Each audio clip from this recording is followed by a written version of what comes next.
Hello, welcome to the most dangerous podcast. How are you all?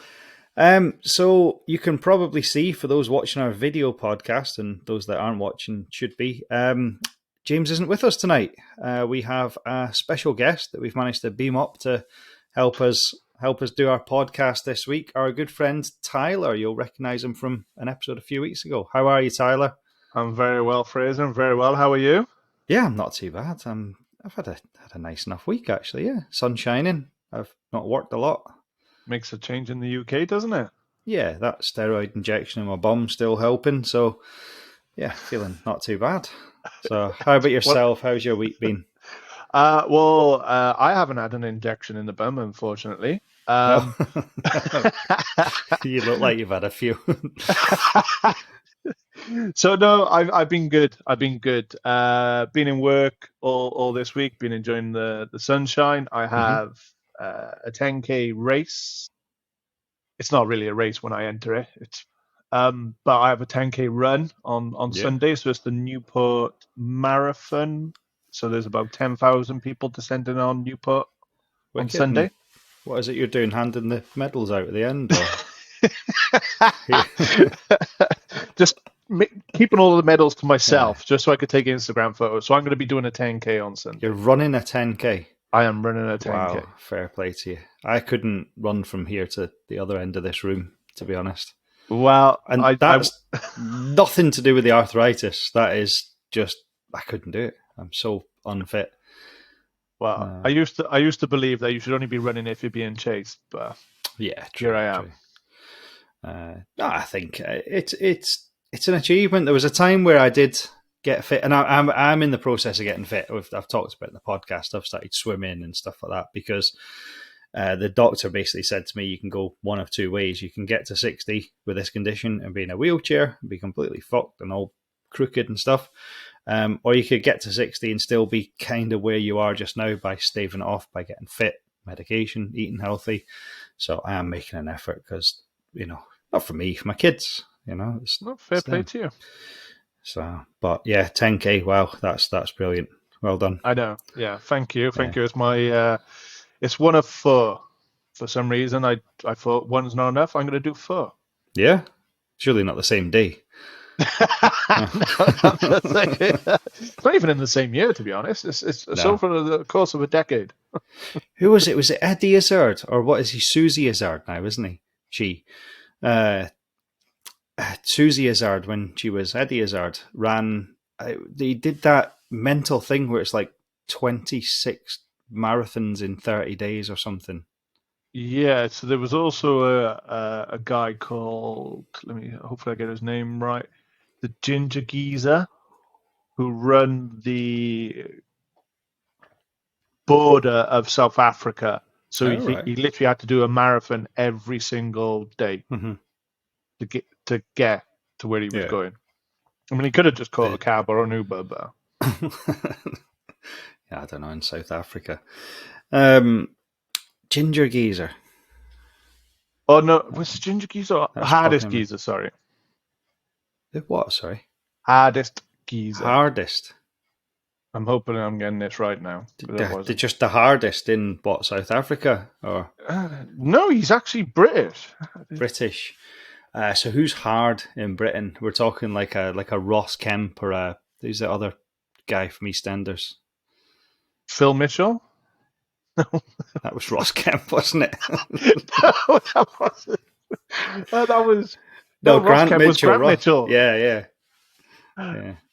You've got to look at Phil to yourself, actually. I was just thinking I look like a Phil Mitchell. That's going to be a good image now for people to go off and Google. Yeah. Have you seen that on Amazon, if you look in the right places, you can get a Pat Butcher wall clock? Just her big face with like clock hands on it. Do you have the earrings just hanging off the side of the clock or something? Yeah, they swing. Every hour. Oh, what a load of nonsense! James will be ruined, getting his holiday ruined listening to this. He'll be mortified. Yeah, so this is going to go one of two ways. It's either going to be really good or it's going to be really terrible, but we'll find out. Let's see who's the one that holds this show together. Is it me or is it James? Okay, well, just let me know when we start recording. What? Right, so we've been doing, as you will know, you've been listening to the show. You're up to date, relatively, aren't you? We've been I am. I'm an avid fan. avid fan. There we go. So we've been doing the London series, and Okay. it was actually James's turn tonight, but he's gone on holiday, selfish bastard, and just left me with the controls, which is dangerous. And we decided that it was between James and myself, decided to invite your good self to the show, and we thought, seeing as we're doing London, it's actually James's turn this week. But you, as I think we've said before, you live in a beautiful little country called Wales, stuck on the side of England, and James said, "Well, why don't we do Tyler's London, which is Cardiff, your capital city, just to keep within the sort of theme that we're doing." So I thought, yeah, well, I'll have a wee look at that. And I've got something that's kind of Cardiff based, but it's definitely Wales based. Okay. So today, Tyler, we're going to talk about pirates. Okay. I wasn't aware pirates in Wales were that commonly known. Yes, yeah, apparently so. But first of all, I want to talk about pirates. What do you think when you think of pirates?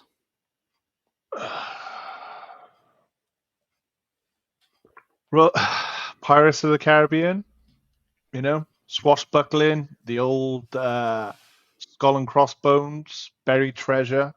Yeah, it's like glamorous, isn't it? It's like out in the seas, the Captain Bluebeard, Blackbeard, Jack Sparrow, and all that. You know, the pirate hat, the skull and crossbones, out looking for treasure, isn't it? That's kind of what you think, yeah. And I always think pirates. I mean, my boy Teddy, youngest one, he loves pirates. He loves dressing as a pirate, and pirates are like cool. But when you actually think about them, they were complete bastards, weren't they? They were like horrible people that made you walk the plank and stole all your stuff and killed everyone and stuff like that. And having slaves on board and stuff. Yeah, that's it. They raped and pillaged and burnt cities to the ground, took all their treasure, killed the kids, or like you said, enslaved them on the boats. They were actually horrible people, really. They were just thieves. And I can always believe that's just what pirates were and it wasn't that long ago. I think I was an adult, really, when I heard a news story about pirates that were attacking boats. And I was like, the fuck? The pirates were like the 16th century and stuff. And I didn't realise that the pirates were still about. But instead of the big boat and the skull and crossbones, it's like 6 Somalians in like a little fishing boat with machine guns, isn't it? But it's the same principle. Pirates are still operating. My business just now is affected by pirates. Really? Which is, yeah, it's mental. So they're still going. Wow. Okay, because that when you mentioned that, did you ever see the film Captain Phillips? Yes, yeah. It's that guy that always plays the Somalian guy, isn't it? He came out. There was like 3 films in it where he plays like a bad Somalian guy, and he's become quite typecast now, isn't he? Just a little. He's very famous for the memes, isn't he? Yes, yeah. But he was. Have you seen the alpaca one? No. Send that to me after this. I'll send that to you. Look up alpaca Somali pirate. Anyone that's listening, no one's listening.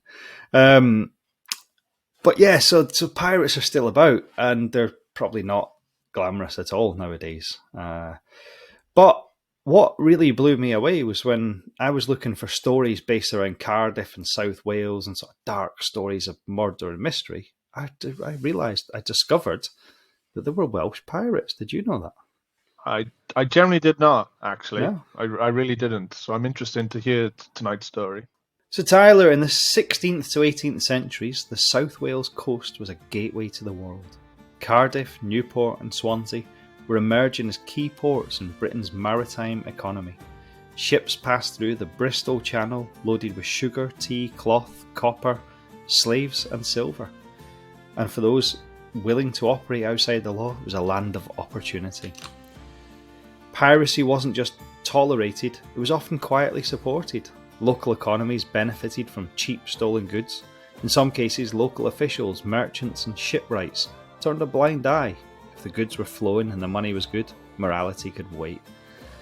It's one of those things, isn't it? People, there's always like someone that knows someone that can get you like anything from Marks and Spencer's for 20 quid. And like there's certain towns and areas, isn't there, where you just know, and I suppose that must still that went on then. And they always just seem to have the same name wherever you go. Yeah. There's always like a Greg or something, or a Dave in every town that can do something for you. Yeah, everyone knows a Dave that can get you whatever you want, 40 quid. Dodgy Dave.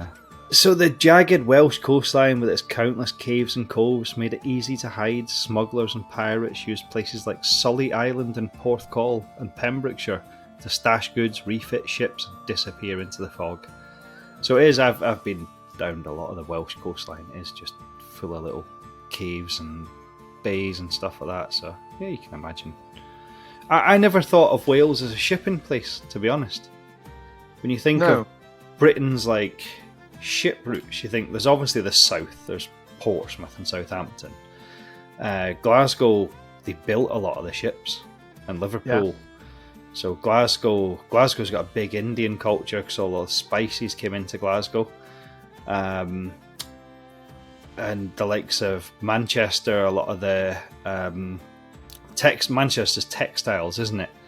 Yes. Liverpool had a lot of that was involved, a lot of the slave trade, and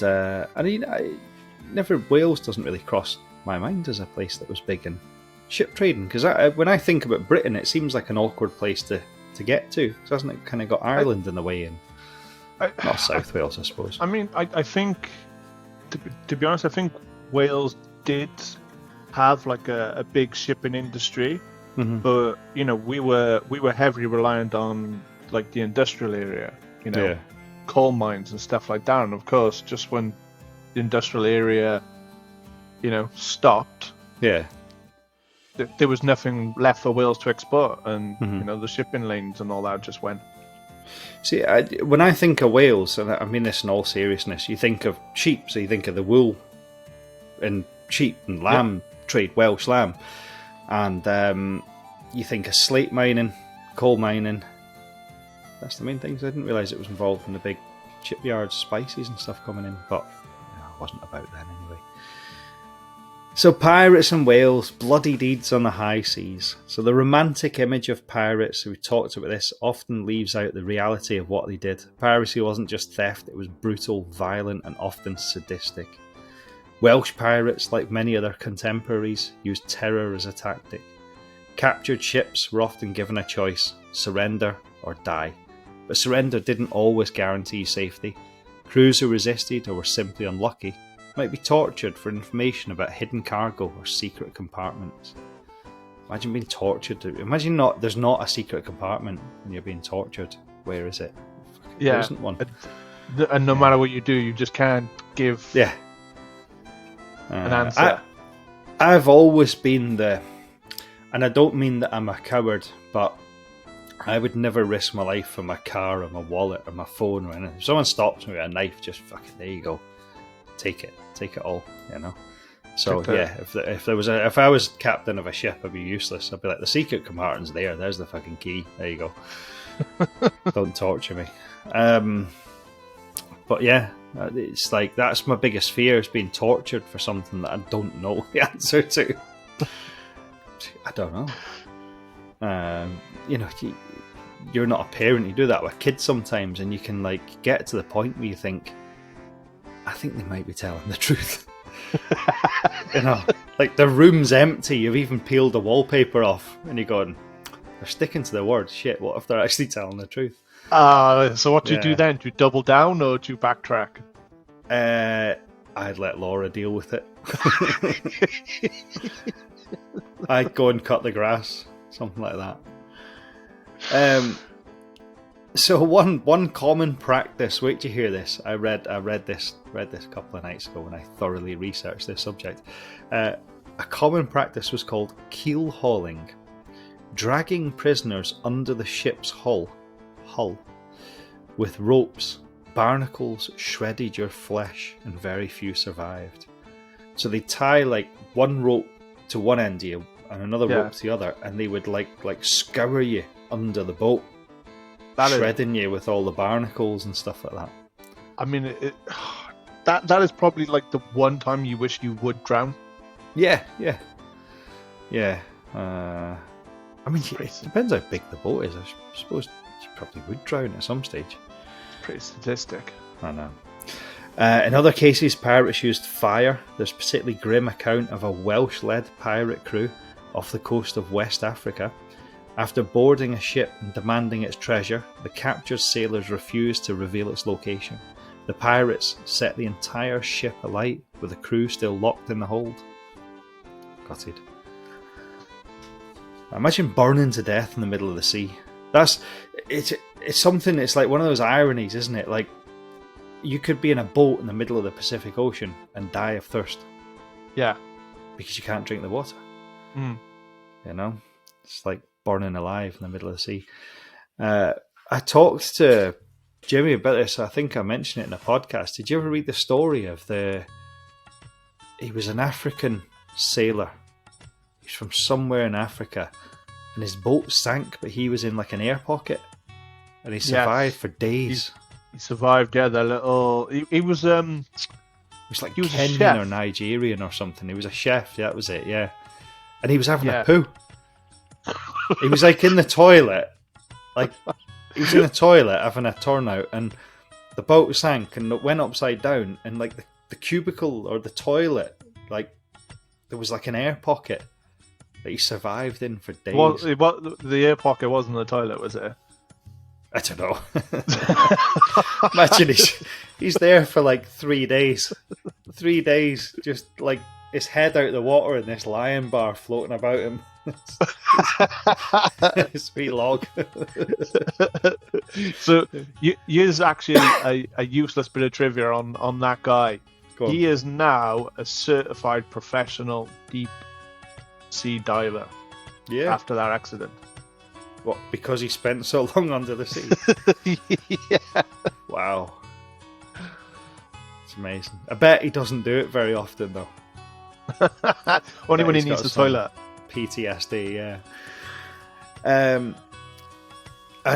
So we've got another story tells of a merchant captain who insulted the pirate leader.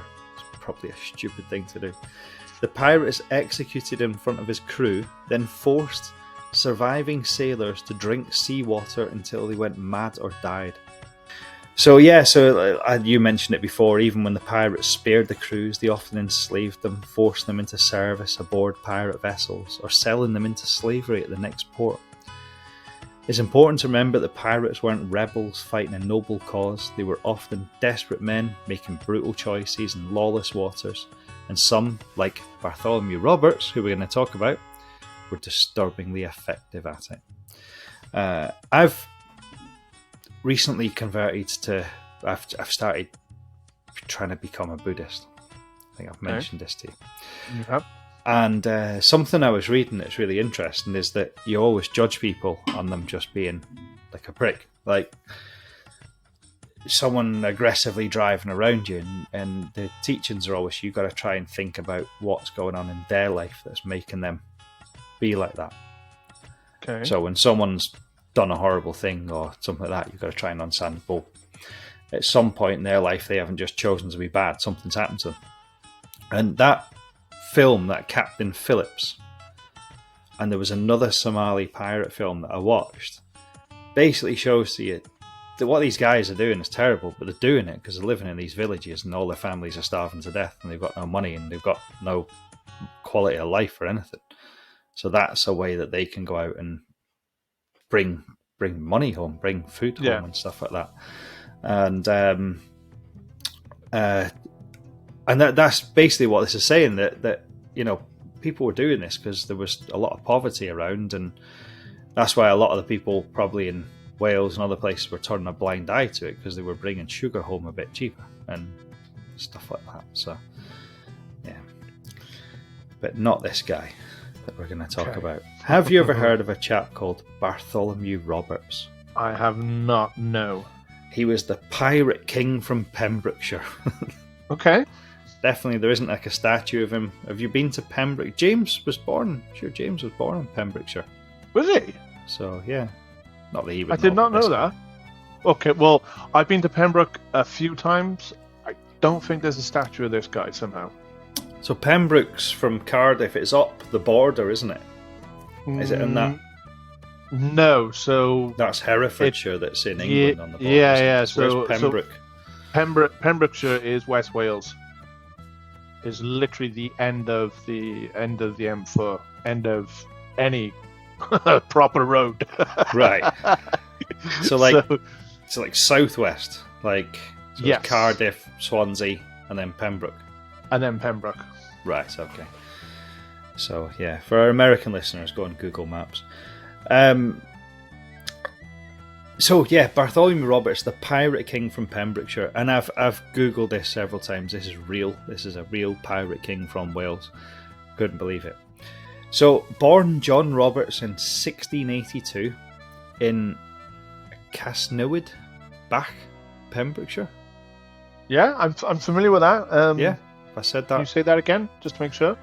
Casnewid, Bach. Castlnewydd. There we go. Thanks, Tyler.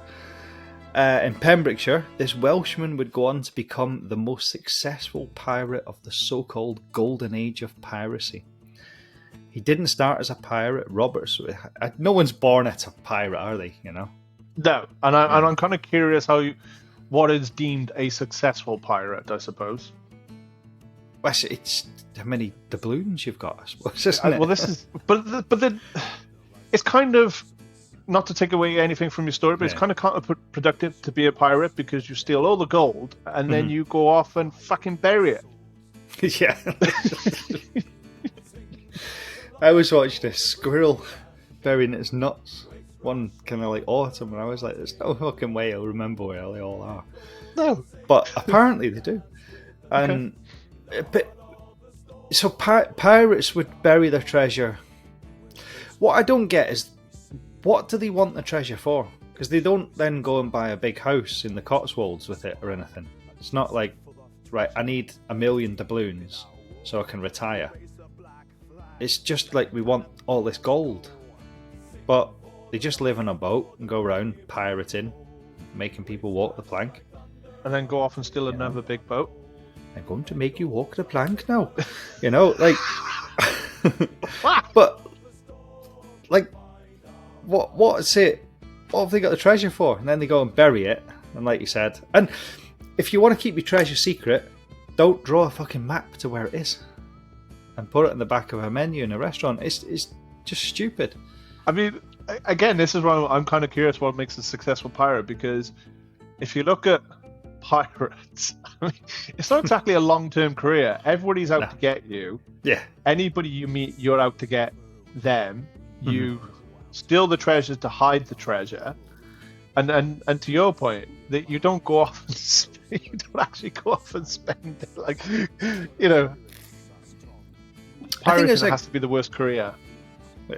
I think it's a game though. It's like people like Donald Trump. Now, Donald Trump 30 years ago could have said, right, I'm just going to go buy a lovely big island, some nice land, get some pets, my nice wife, and just enjoy the last 30 years of my life. But he's like, what is he, 80? Is he in his 80s? Yeah. And he's like fucking about being president.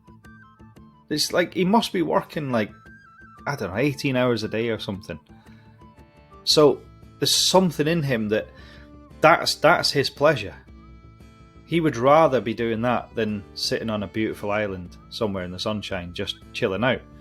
And I think these pirates, it's the getting the gold. It's not what they do once they've got the gold. It's the thrill, isn't it? It's the chase. It's the thrill and the chase. My dad was never happier than when things were shit, because it was the thrill. It was the let's try and build this business back up again. So back to Bartholomew Roberts. So he didn't start as a pirate. He was a third mate on a slave ship when he was captured by pirates off the coast of West Africa in 1719. Within 6 weeks, he'd been elected captain, so he was obviously good at it, wasn't he? Unlike 6 weeks, yeah. Unlike many of his contemporaries, Robert was disciplined, calculated, and unusually organised. He developed one of the earliest known codes of conduct for pirates. His shipmates were expected to obey orders, keep their weapons clean, be ready for battle at a moment's notice, and no gambling, no women on board, and lights out by 8. So. He's a terrible pirate. Lights out by 8, putting them all to bed. I do, and no women and no gambling as well. You know. Yeah. I bet he had women. I bet he gambled. 100%. Maybe just nobody else was allowed to do it. I can just picture him 10 to 8 reading Mr. Bump to all his little crewmates and stuff before he puts the candles out. And if you don't go to bed early, you walk the plank. Yeah, that's it. So he dressed impeccably, crimson coat, gold jewellery, and a feathered hat, and he carried himself with pride. But don't let that image fool you. He was responsible for the capture of over 400 ships. So that was more than Blackbeard, more than Henry Morgan, more than almost any pirate in history. That's a fleet. Yeah, and he was from Pembrokeshire. There you go, the best pirate in the world from Wales. Wow. I know. I can see you're starting to puff your chest out. Oh yeah, I'm getting chills. Yeah. Next time you guest on the show, there'll all be little boats behind you in the background and stuff, won't it?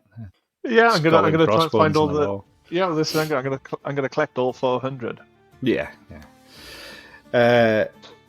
His campaigns, you ready for this? They stretched from the coasts of Brazil and the Caribbean to West Africa and the Azores. I have no idea where the Azores are. I should have looked that up. So he targeted slave ships, treasure galleons, an entire... What's a treasure galleon? That's just a ship full of treasure. Let's take all our treasure and put it on a ship in the ocean that might sink. An entire fleet. In one raid, he stole... Now, you got to try and get your head around this, right? He stole £50,000 worth of gold and jewels from a Portuguese vessel. But that was like in the 1600s. Yeah. So that's probably tens of millions of pounds worth, isn't it? So Roberts didn't just attack ships, he fought empires. He declared war on the governors of Barbados and Martinique. He even had a flag made showing him standing on 2 skulls, marked a Barbadian's head and a Martinican's head. But in 1722 his luck ran out. Near Cape Lopez, which is now modern-day Gabon, he engaged a British warship, the HMS Swallow. You know what these naval guys are like. The HMS Swallow. During the battle, Roberts was struck in the throat by grape shot and died instantly. His crew, loyal to the end, wrapped his body in sailcloth and dropped him into the sea so the Navy would never display his corpse. His death marked the beginning of the end of the golden age of piracy. So, poor Bartholomew came to a sticky end, which they always do, don't they? They always do, yeah. It's not exactly a long-term career being a pirate, is it? You never want to be the best, because as soon as you're the best, there's everyone in the world's trying to better you, aren't they? You know, you can... I said something to, I think it was Aaron, I said, no matter what you do, there's always someone in the world that's going to be better than you. I said, unless you're the best. Yeah. I said, and once you become the best, everyone's trying to better you anyway. Yeah, so you either maintain it or everyone's after number one. That's it. So that was Bartholomew, and I found another pirate, a chap called John Callis, another famous Welsh pirate that we'll talk about quickly, who is known as the pirate who never left home. That's and I read into it. Yeah, that's a rubbish pirate. And I read into it because I had a picture, you know, like the TV show The Royal Family. Yes. So I had a picture in my head of like Jim Royal, with like a hook for a hand and a pirate hat on, just shouting orders from his armchair out the window, you know. Just, I don't know, Mary, make her walk the fucking plank. You know, just sitting in his armchair. But it's not actually. He was known as the pirate who never left home, but he actually just never really left the Wales area. where Bartholomew went all around the world. He just stayed closer to home. He did get up and go out, you know. Did he actually make it to sea? He did, yes, yeah. He had a boat and everything. So John Callis, so he was active in the late 1500s, was a very different kind of outlaw. He was born in Tenby and operated mostly in the Bristol Channel. Callis didn't sail far. In fact, he often stayed close to home. Just said. He targeted merchant ships coming into Welsh and West Country ports, hijacking their cargo, sometimes stealing the ships themselves. Where did he put them? What made Callis especially? These are all mine. These are my ships, you know. Back garden full of ships. He had his own little cabinet. Yeah, it's like there's a house that near us that's owned by the travelling community, and it's a lovely house, but the garden's just full of caravans. And yeah, I think his house lives by a canal. You know, there's a canal full of big ships. Yeah. Oh God, where was I? What made Callis especially dangerous was his network. He had allies along the Welsh coast who helped him move and sell stolen goods. Callis would often unload stolen cargo in Cardiff, where it was quietly sold in markets and taverns. Rumour had it he even bribed local officials to look the other way. So it was basically like the gangsters nowadays, isn't it? Just yeah. Black market, wasn't it? Dodgy Pirate Dave. Yeah. But eventually the Crown took notice. Callis was arrested and taken to London, where he was tried for piracy. Before his execution in 1576, he reportedly declared that half of Cardiff had benefited from his crimes, and that if he was guilty, so were they. But, you know, like, they all benefited from it. None of them stuck up for him when it was time for him to be executed. Bastards. That's the Welsh for you. I know. So he may not have made it onto world stage like Roberts, but his story shows that piracy wasn't always about the open sea. Sometimes the most dangerous pirates were local. So basically he just went out into the Bristol Channel, hijacked boats, brought them back, and sold cheap fags to, you know, people on the streets. And it was just the black market, wasn't it?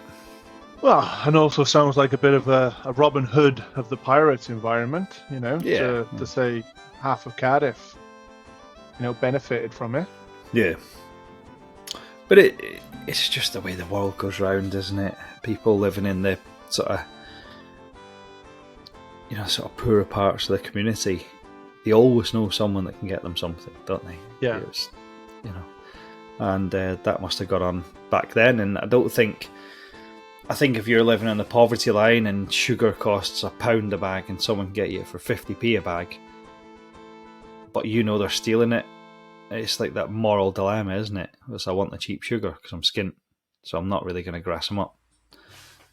Yeah. I mean, it's interesting because obviously you said he was eventually executed by the Crown. So, you know, he executed by the Crown. He said half of Cardiff benefited.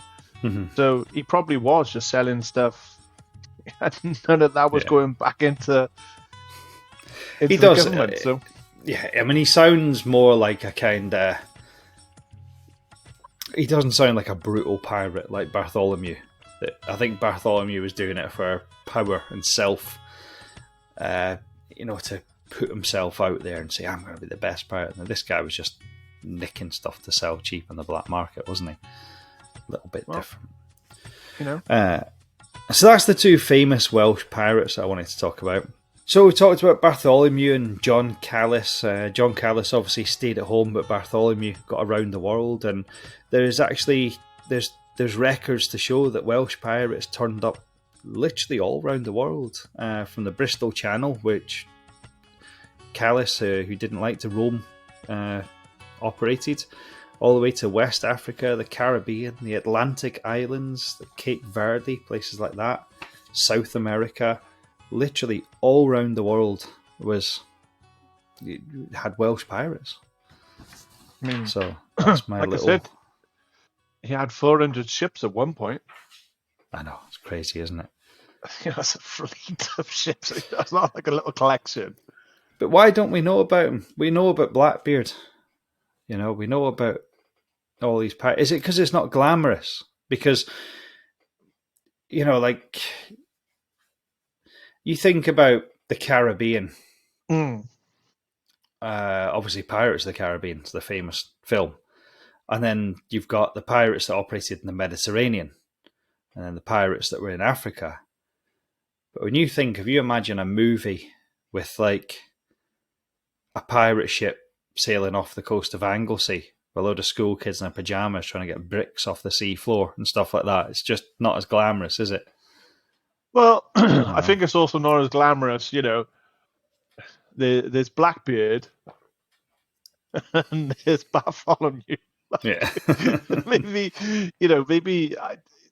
it's as simple as just, oh well, that name sounds cool, so I'm going to look into that person. I don't know. What would be a good Welsh pirate name without being racist or bringing sheep into it or anything? I don't know. A good Welsh Dragonbeard. That'd be good, wouldn't it? Something like that. Dragonbeard. I like that. Yeah. I'm going to go down and see Kate and I'm going to call myself Dragonbeard. Yeah. You can't have a pirate that's got leek or daffodil in it. So it's got to be dragon, hasn't it? Yeah, or David. David. David the pirate. I'm David Daffodil. This is my ship. So it's got to be Dragonbeard, surely. Yeah, Dragonbeard. I like that. I like that a lot. So yes, that's my story about Welsh pirates. What do you think? I really enjoyed that story, Fraser. Good. It was really interesting. Even though I'm from Wales, I have never heard of those two pirates. No, like I said, I didn't think when I started hunting for something to do based around Cardiff or Wales that pirates would be what I thought it would be a ghost story. Cardiff Castle, there must have been some brutal stuff going on there. In Wales, I'm in Wales all the time because I live 2 minutes from Wales, and we've got like Chirk Castle where the king a period lived in Chirk Castle. Murray's jumped on his bed. Murray got under the red rope when he was young and jumped all over the king's bed. The little National Trust woman nearly died. But, there's Chirk Castle, there's bloody stuff. I thought it would have been battle, bloody castles, that sort of stuff. Didn't think there was pirates. I was blown away. No. Again, it's interesting because, Wales, at least for me, Wales isn't known for pirates. No. So there you go. Hopefully no one else done a podcast in this and ours will take off. We won't need James back, will we? Who? What? James? What? So we do miss you, James. I'm sorry. Of course we do, James. Of course. Yes. I am just the filler. Yeah. But no, I mean, in all honesty, I appreciate you coming on. Thanks very much for joining us, Tyler. It won't be the last time. Said that before, and we kept our promise. So, yeah, maybe you can come on with the two of us again, and we can have a good chat. I would really like that. No, I look forward to that. Anyway, that's been the Most Dangerous Podcast. I have no idea what I'm going to call this episode yet, so I'm not going to tell you what it is. It'll be Welsh Pirates or something like that. But I hope you've enjoyed it, and we'll be back next week with James's London. So thanks again, Tyler. We'll speak to you soon. Thank you very much, Fraser. Thanks. You take care. Bye-bye. Bye.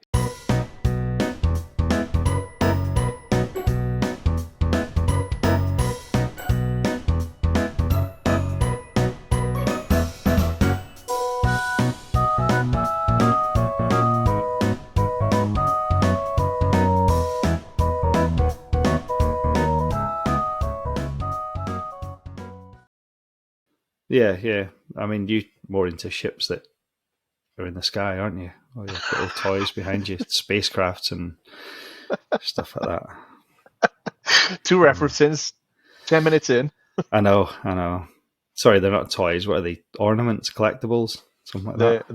They are models. Models. I bet you get them out and play with them sometimes. Kate's away. I do a little bit. Just you, baby oil, and your toys. Just me. Yeah. Just me and my ships.